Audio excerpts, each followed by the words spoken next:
श्री सावज जूनागढ़ जिला दूध उत्पादक संघ लिमिटेडના ખોખરડા ફાટક સ્થિત પ્લાન્ટ ખાતે જૂનાગઢ તથા ગીર સોમનાથ જિલ્લાના પશુપાલક ખેડૂતોને ગુજરાત સરકારની ગાભણ પશુ ખાણદાણ તથા વ્યાણા બાદ ખાણદાણ સહાય અંતર્ગત જૂનાગઢ પશુપાલન શાખા તથા સાવજ ડેરીના સંયુક્ત ઉપક્રમે લાભાર્થીઓને પાવરદાનની બેગનું વિતરણ કર્યું હતું।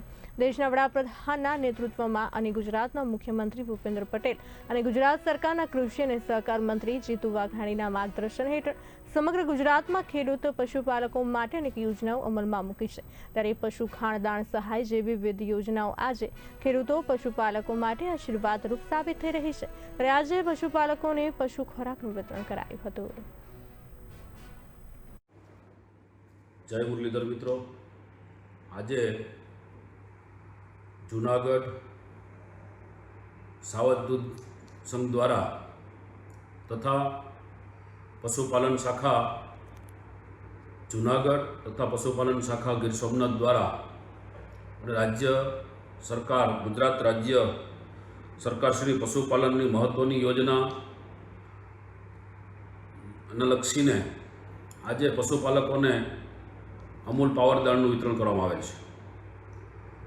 ગાભણ પશુ તથા વ્યાણેલ પશુ માટેની જે 3 બોરી એક પશુપાલકને આપવામાં આવી છે, તો મિત્રો, ગુજરાતના પશુપાલન અને સહકાર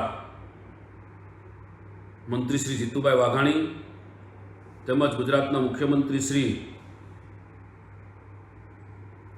ભૂપેન્દ્રભાઈ પટેલને આ તકે ખૂબ આભાર વ્યક્ત કરું છું કે આખા ગુજરાતની અંદર પશુપાલકોને દાણ વિતરણ કરવામાં આવ્યું છે। એના ભાગરૂપે જૂનાગઢ અને ગીર સોમનાથના ખેડૂતોને પણ આજેથી જૂનાગઢ સાવજ દૂધ સંઘના પ્રોસેસિંગ પ્લાન્ટ ખોખરડા ફાટકથી આજે વિસ્તરણનો પ્રારંભ કરવામાં આવેલો છે। તો પશુપાલકો અને ખેડૂત મિત્રોને જણાવતા ખૂબ આનંદ થાય છે કે જૂનાગઢ જિલ્લાની અંદર કુલ 18,500 પશુપાલકોને આજે વિતરણ કરવામાં આવશે। એવી જ રીતે ગીર સોમનાથના કુલ 15,600 પશુપાલકોને પણ આ દાણનું વિતરણ કરવામાં આવશે। એમ જૂનાગઢ અને ગીર સોમનાથ બંને જિલ્લા મળીને કુલ 37,100 લાભાર્થીઓને આ અમૂલ પાવરદાણનું વિતરણ કરવામાં આવશે। અને મિત્રો, આનાથી પશુપાલનમાં થોડો વેગ વધશે, પશુપાલનની અંદર જે દૂધની પણ ગુણવત્તા વધશે અને જે પાવરદાણ છે એના ખૂબ રિઝલ્ટ સારું છે।